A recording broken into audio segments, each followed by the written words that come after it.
자, 컴퓨터 사이언스 A에 대해서 설명을 드릴게요. 이거는 사실은 이제 컴퓨터 사이언스뿐만이 아니라 모든 과목이 그렇지만 보통 학생들이 겨울이 되기 전까지는 잘 준비할 생각을 안 하죠. 그러다가 이제 학점 조금 떨어지거나 잘 유지하거나 상관없이 2학기쯤 되면 이제 걱정이 슬슬 되기 시작해요. 내가 잘하고 있는가? 이 상태로 가서 학점은 잘 나오는데 그러면 이제 시험은 잘 볼 수 있는가? 고민이 되겠죠. 그래서 이제 그 시점이 지금 이제 마침 겨울이고 여러분들이 그러니까 어머님들께서 학생들이 직접 알아볼 수도 있지만 그건 좀 드물더라고요. 어머님들께서 알아봐 주시는데 그래서 지금 이제 학점 고민 겸 5월 시험 대비 이거를 이게 주 안점이 될 거예요. 그래서 이제 컴퓨터 사이언스 A 같은 경우는 어떤 식으로 생각하셔야 되냐면은 그 학교 거를 너무 믿으시면 안 돼요. 그러니까 학교 커리큘럼이 워낙 학교마다 다르고 그다음에 AP가 뭐 A 같은 경우는 프린시플스보다는 조금 나아요. 그러니까 좀 오래되었고 좀 스테이블하게 지금 정리가 돼가고 있는 상황이라서 컴퓨터 사이언스 A 같은 경우는 그 그냥저냥 그 커리큘럼 내부는 그냥저냥 스테이블해졌어요. 그런데 문제는 뭐냐면 이게 학교마다 그거를 코업하기가 하는 대책이 조금씩 달라요. 그러니까 항상 제가 매년 말씀드린 얘기지만 컴퓨터 사이언스 A는 가르치는 선생님이 컴퓨터 사이언스를 전공하지 않은 사람이 되게 많아요. 아는 경우가. 학교에서 그 택팀?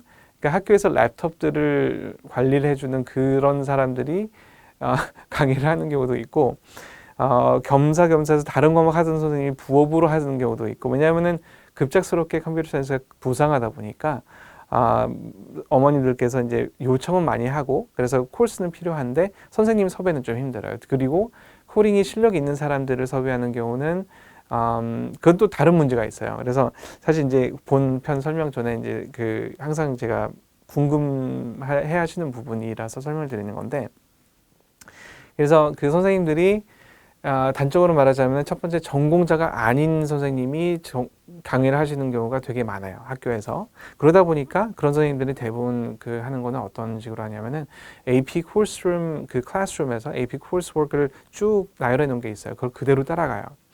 이런 경우에는 문제가 뭐냐면은 그 코र्스에서는 OOP, 즉 Object Oriented Programming을 먼저 하거든요. 그렇기 때문에 클래스 먼저 들어가고 심지어는 폴리모피즘이라든지 이런 어려운 토픽을 1학기 때 먼저 들어가는 경우도 봤어요.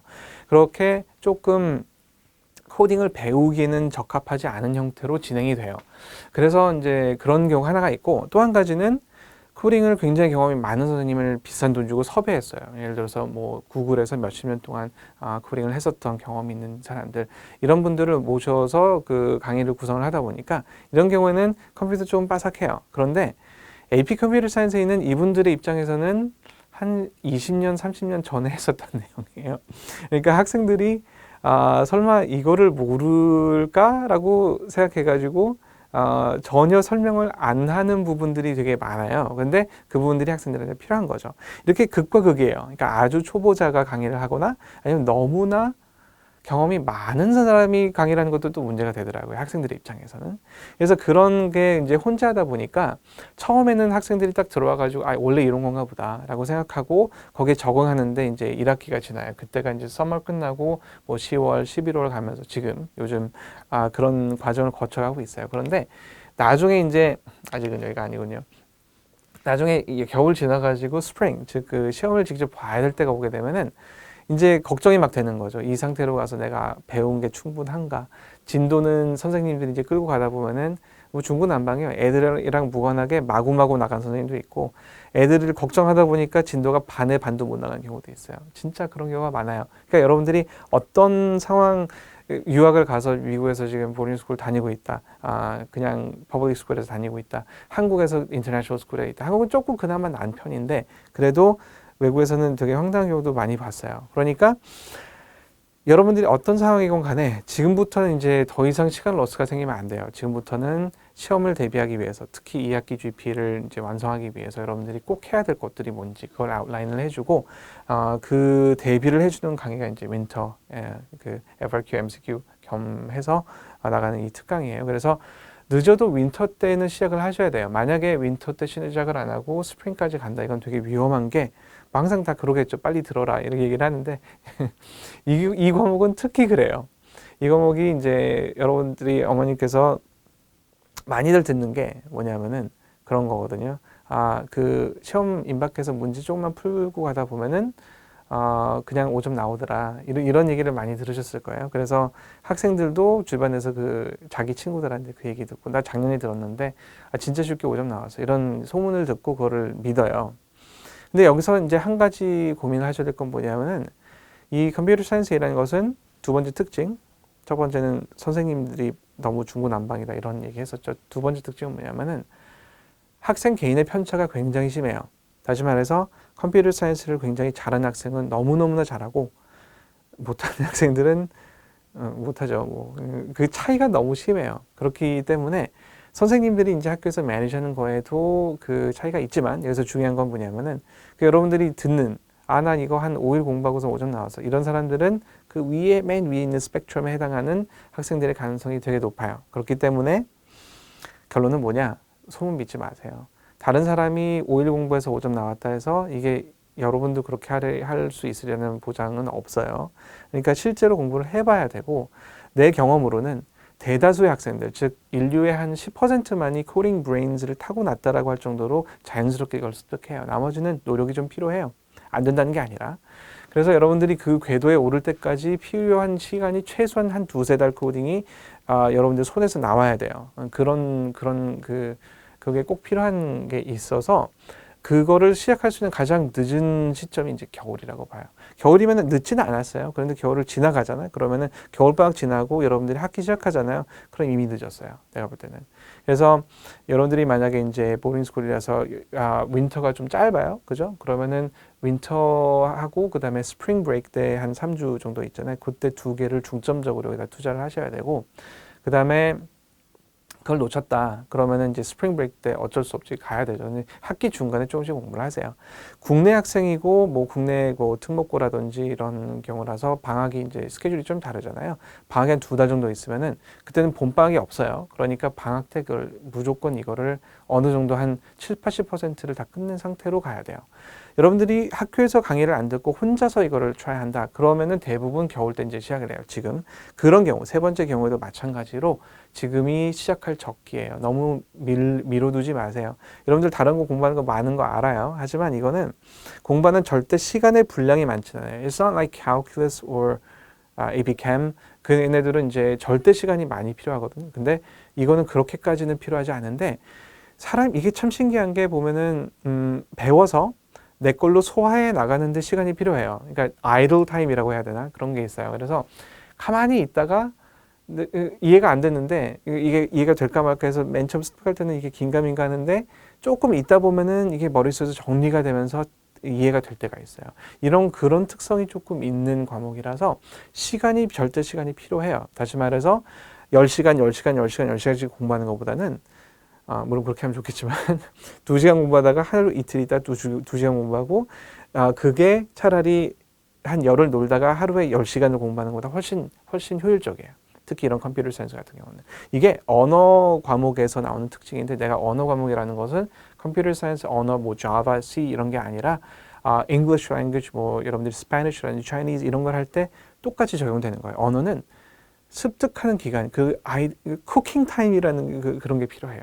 그러니까 여기서도 마찬가지로 여러분들이 익숙해지고 머릿속에 계속 이게 남아있을 시간, 아이들링 타임이 필요하기 때문에 겨울 때 시작하는 건 필수고 여러분들이 만약에 스프링 때 시작해서 할 수 있으면 그런 경우도 봤어요. 가능한데 그런 경우는 진짜 인류 전체 대비 봤을 때 내가 볼 때는 한 5%가 안 되는 것 같아요. 5에서 10% 사이, 이 정도 라고 볼 수가 있어요. 어쨌거나 잔소리는 거기까지 할 테니까 이건 사실은 되게 중요한 잔소리예요.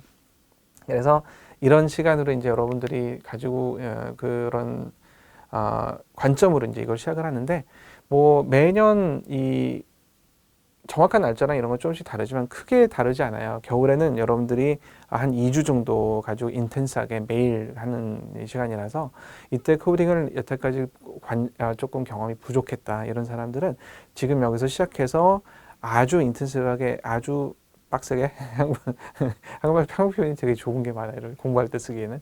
그래서 빡세게 이거를 준비할 아주 좋은 프로그램이에요. 특히 여러분들 여태까지 많이 공부를 못했다거나 했는데 뭔가 조금 기초가 허술하다는 느낌이 들면은 그때는 여기서 커버하는 그 내용들을 다 모르기 때문에 그런 경우가 있어요. 그러니까 반드시 그런 경우는 요걸 어떻게 해석은 한 번씩 훑고 넘어가야 돼요. Again, this is a very good chance to finish that. So, 이 강의를 들어오면은 여러분들이 이제 또 한 가지 많이 묻는 질문이 이 과목에 대해서는 그럼 도대체 이 자바를 얼마나 알아야지 할 수 있어요? 라고 물어봐요. 여름에는 거의 한 대부분이 전혀 경험이 없는 사람들이 와요. 물론 아닌 경우도 있지만 그런데 여기서는 경험이 어느 정도 있으면 편해요. 그렇기 때문에 내가 그 보통 이제 마스터 프랩에서도 제공을 하고 있는 101 코र्스, 이렇게 언어 기본 코र्스를 한 번쯤 듣고 오는 거를 추천을 해요. 짧기 때문에 한 2, 3일 정도만은 열심히 하면은 들 수 있어요. 그러니까 이 코र्스를 듣기 전에 언어 코र्스를 듣고 오면 좋은데 만약에 이걸 못했다. 큰 상관 없어요. 앞에서 한 번씩 짚고 넘어가요. 그래서 이거는 이제 방금 말했었던 그런 페이스로 나가는 거고, 요거는 메인 강의, 요거는 두 번째 이제 연습 문제 강의인데, 연습 문제는 이거를 again 코딩은 hands-on 이게 중요해요. 그래서 그 여러분들이 연습 문제 풀 시간을 많이 프로바이드 하고자 하는 거고, 프린시플을 그대로 문제 어떻게 적용되는가를 많이 연습할 수 있어요. 그래서 이거는 좋은데 여러분들이 이제 보통 유학생들 같은 경우는 이때까지 못 있어요. 이거는 이제 국내 학생들 일부 학교들이 이제 방학이 좀 긴 학교들 이거를 take advantage of 할 수 있는 거고, 그거를 안 하더라도 만약에 여러분들이 스프링 때 올 수 있으면은 뭐 큰 상관은 없어요. 이거는 어떻게 보면 더 좋은 add-on 성격이라고 보면 돼요. 하지만 이거는 필수적이에요. 여기 있는 것들은. 그래서 실제로 이제 요거가 메인이 되는데, 여기서 이제 여러분들이 앞에서 했었던이 아니라 이제 1학기에서 했었던 거 포함해서 어느 정도 기본이 돼 있나를 체크하는 것도 필요해요. 그래서 처음부터 완전히 생으로 가르쳐 준 건 아니지만 여러분들이 리커버할 시간이 처음에는 조금 있어요. 그러니까 실력과는 상관없이 들어와도 되는 그런 과목이다라고 말하고 싶어요. 그래서 이런 왜 여기가 있을까요? 그래서 이런 그 특성을 여기다 좀 설명을 했는데, 이거 대부분 이제 내가 지금 말로 한 거랑 거의 비슷한 내용이에요. 한번 슬라이드는 쫙 읽어보고, 작성한 데 열심히 했으니까. 전문은 이제 그 블로그나 뭐 유튜브 이런 다른 소스에 여러분들이 찾아볼 수 있게 해놓을 거니까요. 하여튼 이거를 잘 읽어보고, 다시 말하자면 요약하자면은 prior 경험이 완전히 전문가는 당연히 아니어도 되고, 여러분들이 특이하게도 이제 아주 처음 시작을 한다. 학교랑 같이 안 하고 혼자서 시도를 해보고 싶다. 그래서 시작하는 학생들도 있어요. 그런 경우도 들어와도 충분히 따라갈 수 있는 정도의 페이스예요. 알겠죠? 그리고 내용, 물론 커리큘럼 이렇게 나오긴 하지만 시험 위주예요. 그래서 시험에 나오는 문제 유형별로 진도를 이렇게 머듈러 해서 만들었어요. 그런데, 처음에 하는 게 뒤에 부분에 밑거름이 되기는 하죠. 그래서 이거를 완전히 머듈식으로, 사실은 스프링 때는 그게 가능해져요. 이제 내용은 어느 정도 전달했고 시험 문제풀이 위주로 가는 거기 때문에. 근데 겨울에는 그래도 쭈루룩 들어야 돼요. 처음부터 끝까지. 그래서 이건 어차피 뭐 제 강의는 VOD 다 제공하고 그러니까 처음에 거를 놓치거나 나중 거를 놓쳤다 하더라도 사실은 크게 지장은 없어요. VOD를 여러분들이 이제 다운로드해서 보면서 그 내용들을 내가 어차피 들은 강의도 다시 봐야 되는 경우도 있어요. 확인을 해야 될 부분도 있고, 어느 부분은 이해가 잘 안 되잖아요. 그런 부분이 군데군데 많이 있는 편이라서 하여튼 그런 식으로 컴프리hensive하게 그 강의를 매니지할 수 있기 때문에 어느 시점에 들어오는가는 사실은 크게 지장은 없어요. 가급적이면 근데 VOD에 너무 의존하지 말고, 내가 항상 있는 일이지만 VOD를 제공해준다. VOD 있으니까 안심해라 라고 말하는 것은 나는 안심하고 열심히 공부하라고 한 건데, 꼭 학생들 보면 그래요. 학생들한테 맡겨두면은 VOD 있으니까 내일 보면 되겠지. 공부를 잘 안 해. 두 번째 날 이것도 역시 VOD 한 이틀은 괜찮겠지. 이게 쌓이잖아요. 그러면 VOD 못 봐. 이거 쌓이면은 VOD만 한 20시간 돼요. 그거 언제 다 보려고 그래. 그러니까 가급적이면 VOD는 의존하지 말고 최대한 빨리 VOD를 캐치업하고 그 다음에 내용을 습득을 하는 게 중요해요.